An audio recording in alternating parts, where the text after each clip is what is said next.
Muy buenas noches y bienvenidos a Signo Pesos, la economía al alcance de su pantalla. Estos son los temas claves de hoy. Exportaciones afectadas por la pandemia. Como era de esperarse, las ventas de productos colombianos al exterior cayeron en el 2020 en más de un 21%, según reveló el DANE. Les tenemos detalles y el análisis que sobre el tema hizo el Ministerio de Comercio. En las listas de Datacrédito, hoy nos acompaña Eric Hamburger, el representante de Datacrédito Experian aquí en Colombia, para analizar cómo cerró el 2020 en cuanto a personas reportadas en esa central de riesgo y también para aclarar dudas sobre lo que significa estar en esos registros. Apoyo a los pequeños negocios. Casi el 90% de las empresas en Colombia son microempresas. ¿Cómo ha sido el apoyo financiero a estas unidades productivas? Lo hablaremos con María Clara Hoyos. Ella es presidenta de ASO Microfinanzas. Empezamos Signo Pesos con esta, que es la cifra económica del día. Como siempre, muy importante, 3.029 millones de dólares. Y corresponde a las exportaciones colombianas alcanzadas en diciembre pasado. La cifra, según el reporte oficial del DANE, significó una reducción del 9% frente al mes de diciembre del año 2019. Sumado todo el 2020, las exportaciones alcanzaron los 31.056 millones de dólares, con una muy fuerte caída del 21,4% frente al año 2019. Por supuesto, estos datos, el comercio muy frenado por la pandemia a nivel mundial. Y conocido el reporte del DANE sobre las exportaciones de 2020, el ministro de Comercio José Manuel Restrepo nos hizo llegar este video con sus consideraciones. Aquí está la explicación. 2020 fue el año más difícil en el comercio internacional a nivel internacional. En medio de un año tan difícil como resultado de la pandemia, Colombia, en sus exportaciones agropecuarias, agroindustriales, de alimentos, de bebidas, creció y lo hizo al 6,9%. De la misma manera, vemos un proceso de recuperación de las exportaciones industriales que en los 2 últimos meses del año 2020 lograron crecimientos. Solo en el mes de diciembre fueron del 7%. Esto generó que en el mes de diciembre tengamos las exportaciones no mineras de bienes más altas en la historia del país en los últimos 10 años. Lo anterior augura que el año 2021 será un año en donde nuestras exportaciones no mineras serán protagonistas de la canasta exportadora de Colombia. Y una de las mayores preocupaciones, de los mayores temores que tiene todo colombiano en el campo financiero, en las finanzas individuales, en las finanzas personales, es terminar reportado en las centrales de riesgo. Dicen que son el coco.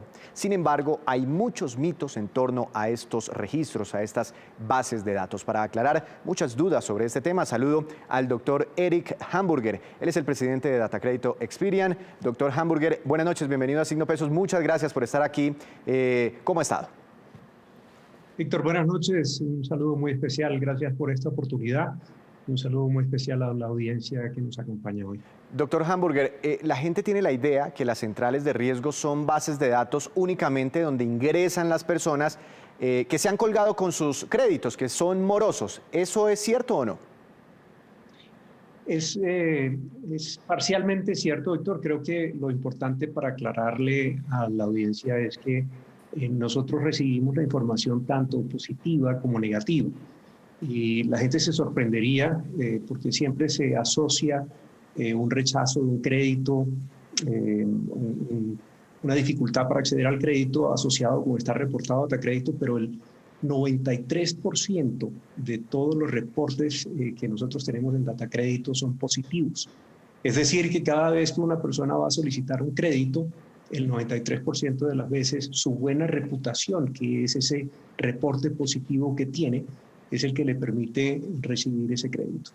¿Por qué es, mirándolo por el otro lado, por qué es positivo estar en una central de riesgo, tener cierta calificación y ojalá buena calificación? Sí, es sumamente importante, Víctor. Nuestro propósito como compañía precisamente es ayudar a los colombianos a tener un mejor futuro a través del acceso al crédito y estamos comprometidos con esa misión. Y es sumamente importante porque es la carta de presentación que tiene cualquier ciudadano ante una entidad crediticia para acceder a ese crédito.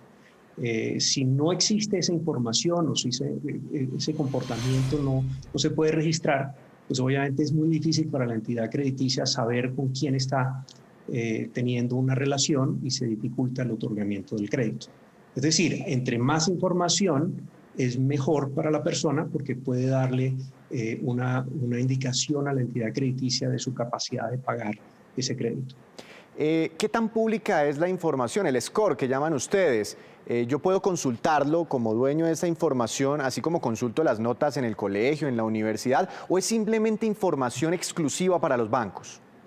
No, y precisamente el empoderamiento de los ciudadanos es parte de nuestra misión para que puedan tomar mejores decisiones.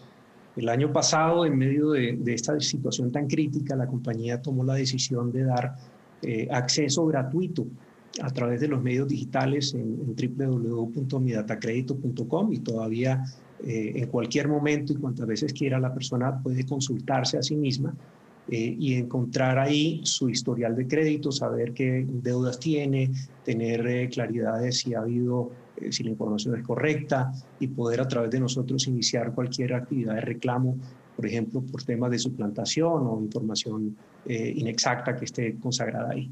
Entonces, pueden ingresar todos los ciudadanos en Colombia cuantas veces quieran, 24 horas al día, a través de nuestra plataforma para acceder a esa información. Pero yo una vez estaba cotizando un crédito, entonces fui al sitio A y allí me hicieron una evaluación y yo dije, bueno, voy a pensarlo, voy a ir a otro sitio y me dijeron, no vaya porque si lo vuelven a consultar, eso le resta puntos. ¿Qué tan cierto es?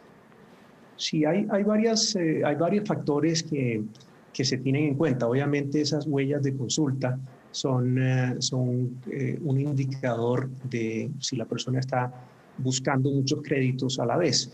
Entonces hay que ser inteligente en el manejo de esa información, en el manejo de esas consultas.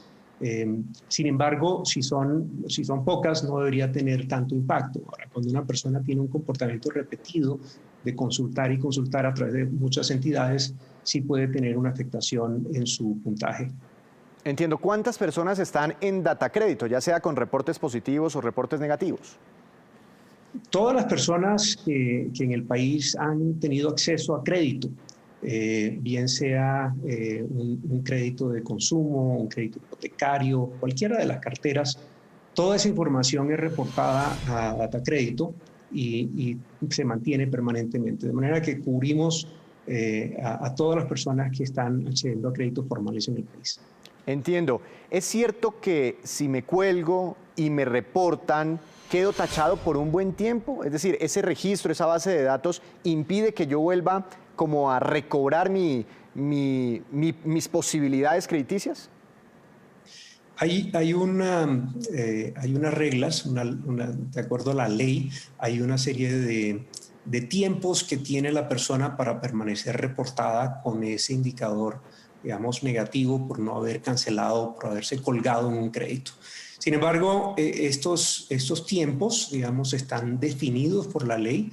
Es el doble del tiempo de la mora, máximo hasta 4 años. Y las personas, de todas maneras, cuentan con esa información, cuentan con la posibilidad de acceder a créditos. En alguna medida, las entidades tienen en cuenta otros factores al momento de otorgar el crédito, no solamente el factor de estar reportado en Datacrédito. Entonces, no es el cierre de las puertas crediticias y, entre otras, pues, como les digo, las entidades crediticias, las entidades que otorgan los créditos son quienes toman estas decisiones y toman en cuenta el crédito, el reporte negativo, pero también toman en cuenta otras variables de manera que puedan tener acceso a créditos. Entiendo. Inmediatamente me cuelgo en una cuota, ¿el banco puede reportarme ante Datacrédito o hay ciertos mecanismos que le impiden, ciertas alertas para que la persona se pueda poner antes al día con sus cuotas? Sí, y de hecho, pues esas son las políticas de cada entidad financiera al momento de reportar. Tiene que hacer una notificación al ciudadano de que está haber hecho una gestión de comunicación previa antes de reportar. Y le da la oportunidad al ciudadano, pues, de reaccionar y de ponerse al día antes de pasar a un reporte negativo. Entiendo. El año pasado, en medio de la pandemia, pues sí hubo un momento en el que se congelaron créditos. En teoría, ahí los bancos no podían reportar a sus usuarios, pero ustedes con sus datos vieron algún incremento en la morosidad y en el número de colombianos reportados en su central de riesgo.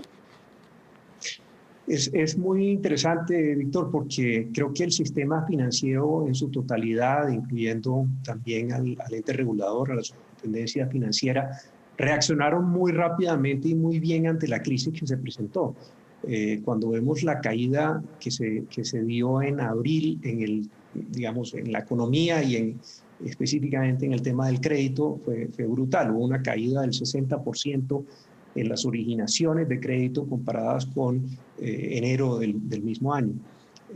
Sin embargo, estos programas de acompañamiento al deudor que se lanzaron y toda la gestión que hicieron las diferentes entidades financieras ayudaron a que las personas negociaran sus créditos, tuvieran extensiones en los plazos de pago, tuvieran periodos de gracia.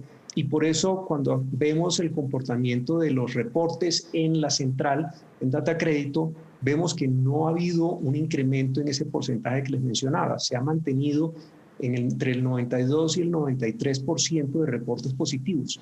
Luego no se ha visto el impacto de la crisis gracias a esa oportuna intervención de las diferentes entidades crediticias. Bueno, para todos es bien sabido cómo, digamos, ser reportado negativamente. Me cuelgo y listo, pero ¿hay posibilidades de mejorar la puntuación, de mejorar ese score?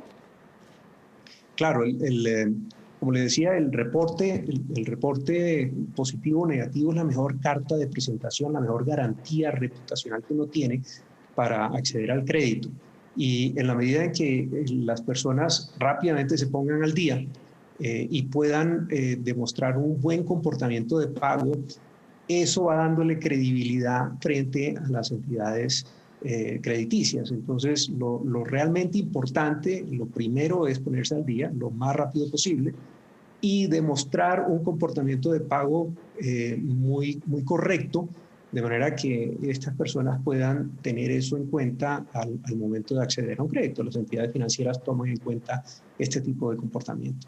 Bueno, una última pregunta antes de irnos, doctor Hamburger, porque la gente sí le interesa mucho, no sabe dónde consultar su puntuación, si están reportados negativamente, cuál es su historial, cómo lo pueden hacer rápidamente. No es necesario ir físicamente a sus oficinas. No, y como lo decía, en nuestro portal www.midatacredito.com, la persona entra, valida sus datos personales para asegurarse que es la persona correcta y ahí tiene acceso gratuito cuantas veces quiera a su historia de crédito. Inclusive tenemos una serie de servicios en donde se puede generar alertas de cualquier indicación de cambios, notificaciones de cambios, de manera que le pueda empezar a llegar a través de este servicio notificaciones de cuando le han abierto una obligación, cuando ha habido un cambio en su historial crediticio que amerite su atención y pueda entrar nuevamente a consultarlo. Doctor, ahí también tenemos... No, termine, tranquilo. Tenemos también la posibilidad de que las personas busquen a través de este portal créditos de diferentes compañías que están afiliadas con Data Crédito y también programas para ponerse al día y negociar esas tarifas o esas deudas con las entidades financieras. Todo esto en el portal que le menciono. Pues muy importante hacer esas consultas. Doctor Hamburger, muchas gracias por estos minutos aquí para Signo Pesos. Que tenga una feliz noche. Igualmente, Víctor, muchas gracias. Con esta información sobre esta central de riesgo hacemos nuestra primera pausa, pero cuando regresemos espere cuánto están invirtiendo las empresas en el mundo digital. Juan Fernández nos tiene todas las respuestas en minutos aquí en Signo. Regresamos a Signo Pesos. Se estima que en Colombia 9 de cada 10 unidades productivas son microempresas, es decir, negocios que tienen como máximo 10 trabajadores. ¿Qué tanta ayuda y apoyo financiero han tenido todas estas microempresas en medio de la pandemia? Para analizar el panorama, saludo a la doctora María Clara Hoyos. Ella es presidenta ejecutiva de Asomicrofinanzas. Doctora Hoyos, buenas noches, bienvenida a Signo Pesos. ¿Cómo ha estado usted? Muy bien, muchas gracias. ¿Y ustedes cómo están? Muy bien, doctora Hoyos, la pregunta es para usted. ¿Cómo les fue en medio de la pandemia y sobre todo pensando en los créditos que fueron tan necesarios para ustedes los microempresarios? ¿Cómo les fue? ¿Qué tan difícil fue? Pues mire, la situación por la característica que tienen los microempresarios, negocios propios y negocios productivos en Colombia, donde es un sector que no tiene muchas posibilidades de ahorro, se hizo un trabajo muy personalizado con casi todos los microempresarios, cerca de 3.200.000, que hoy tienen acceso a ese microcrédito formal a través de ONGs, fundaciones, bancos, cooperativas, etcétera. El inicio no fue fácil porque pues había unas circunstancias en las cuales no se sabía qué iba a pasar y muchos de estos microempresarios se consumieron su materia prima y su capital de trabajo. Sin embargo, con todo este acompañamiento que se hizo, que fue una etapa bien importante y eso es lo que vale la pena resaltar de estos servicios no financieros, se logró contactar prácticamente a todos estos microempresarios, como le digo, formales e informales, de manera que poder detectar cuáles se les podía recoger las deudas vigentes y darles unos créditos hacia adelante que les permitieran nuevamente recomponer su negocio. Hubo una etapa dura donde se cayó muchísimo el microcrédito los meses de julio, agosto, septiembre, pero vino un repunte muy importante que se ve muy marcado en los meses de octubre, noviembre y diciembre. Entonces, este tema es bien importante porque se empieza a ver una recuperación importante para el país, donde vale la pena resaltar, como usted dice, que más del 90%, cerca del 95%, son microempresas. En la medida que empiecen a recuperarse estas microempresas, de ahí empieza a generar consumo, que empieza a jalonar precisamente la economía del país hacia la pequeña y la mediana empresa. ¿Y usted tiene algún cálculo de cuántos recursos se alcanzaron o se han irrigado a los microempresarios a través de créditos?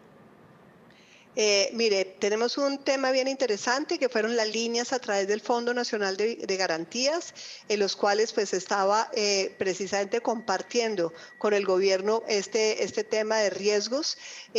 Lo que es el saldo total de cartera no creció, pero se logró diéramos dar periodos de gracia, plazos más largos, de manera que se pudiera bajar la cuota mensual y en la medida que se empezaba a recuperar la economía, se empezaba a tener movimiento ya comercial, pudieron empezar a pagar estos créditos.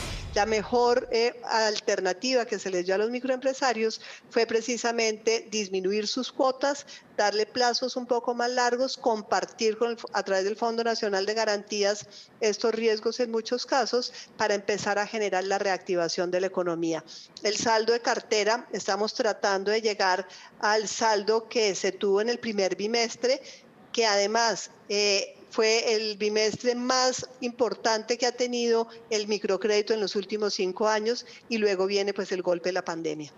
¿Cómo se comportan las tasas de interés para ustedes? Digamos, en cuanto a tasas de interés, cuando uno mira, por ejemplo, para créditos hipotecarios están en el 10, 12% efectivo anual. Para tarjetas de crédito dicen que están pegadas a la tasa de usura, 26, 27% efectivo anual. Cuando un microempresario sale a buscar un crédito, ¿qué tasa de interés se encuentra? Mire, lo más importante, y me encanta esa pregunta, el microcrédito no está al tope de la tasa de usura, está cerca de 12 puntos por debajo de la tasa permitida.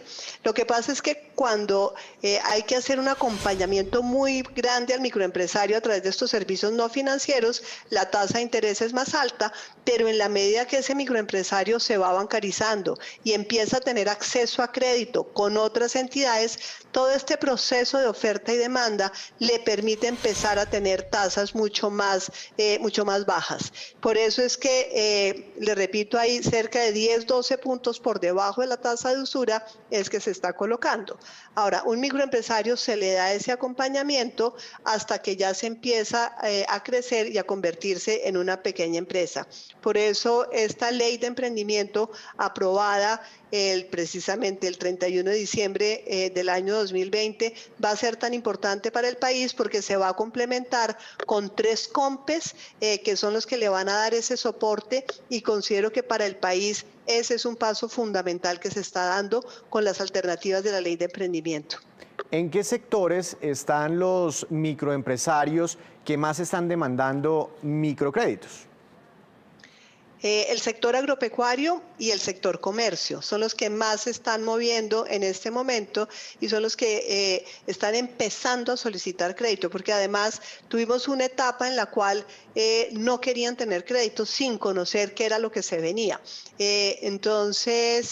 Pero en esos dos sectores es en los que más se está jalonando en estos momentos precisamente. ¿Cómo se ha comportado la cartera vencida, la morosidad? ¿Se han colgado mucho los microempresarios por este tema de la pandemia? Gracias a este proceso de cercanía con los microempresarios y de poder estar tan cercano a ellos, se hizo una reestructuración acorde con las necesidades que ellos tenían. Entonces, y eso sumado a los alivios autorizados por la Superintendencia Financiera, ha permitido precisamente dar unos alivios interesantes. En plazos y asimismo para no afectar precisamente los temas de las calificaciones, como lo veíamos en la entrevista anterior en el tema de las centrales de riesgos. Ha sido un comportamiento muy similar.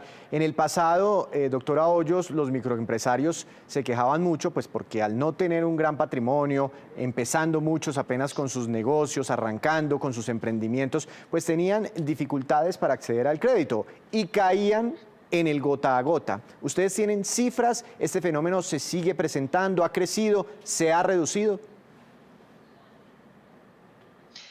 Desafortunadamente cifras con el gota a gota no hay porque además es ilegal. Entonces no hay cómo poder controlar el tema.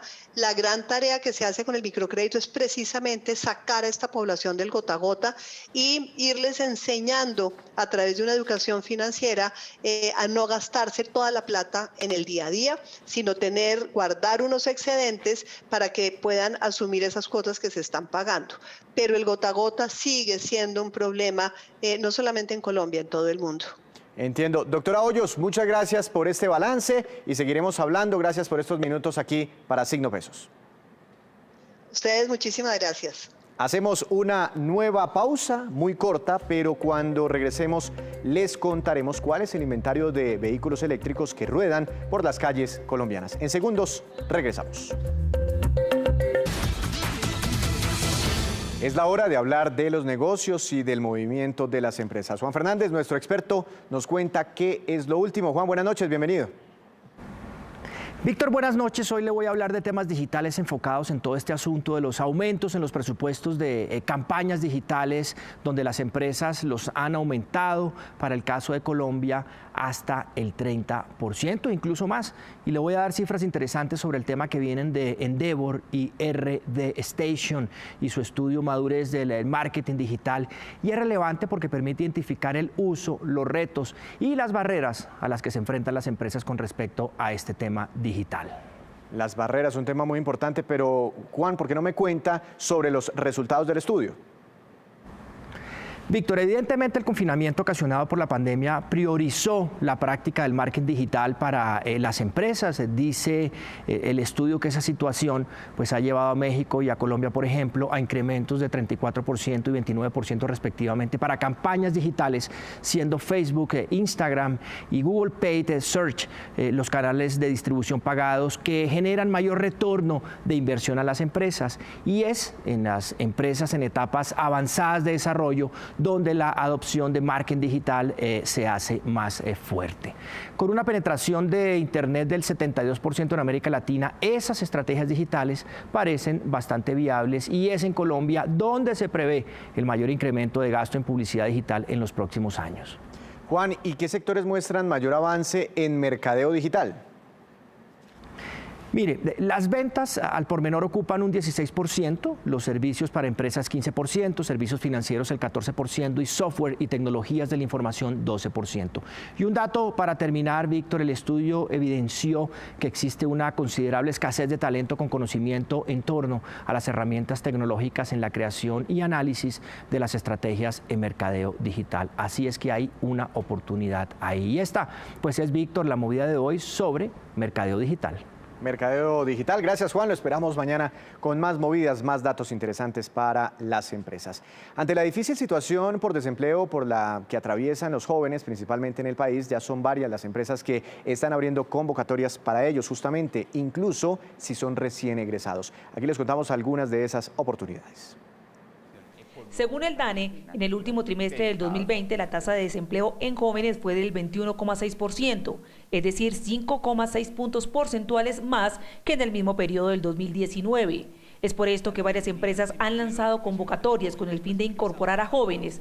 Una de ellas es Ecopetrol, que está buscando 150 jóvenes recién graduados o con 3 años máximo de experiencia en carreras como ingeniería de petróleos, eléctrica, industrial, mecánica, civil y química, entre otras.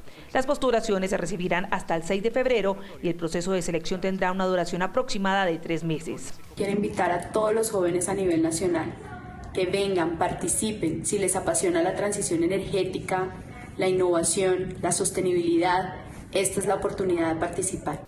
Work and Travel, una empresa promotora de intercambios culturales, abrió convocatorias para llevar a enfermeros y niñeras a trabajar en el exterior. Profesionales enfermeros diplomados entre 22 a 47 años. Tienen que tener un diploma profesional y querer aprender hasta un B1 de alemán. ¿Qué se ofrece? 2.000 euros como sueldo mensual, un trabajo en una clínica geriátrica en Alemania. Mastercard y la USAID se unieron para lanzar una convocatoria con el objetivo de beneficiar a mujeres que tengan emprendimientos relacionados con tecnologías financieras. 1. Acceso a mentorías de muy alto nivel. 2. Poder acceder a conocimiento muy especializado, muy específico en las temáticas en las que ellos quieren trabajar. 3. Acceder a una red no solamente de mujeres con las que pueden compartir experiencias, sino también permitirles acceso a potenciales clientes, a potenciales inversionistas.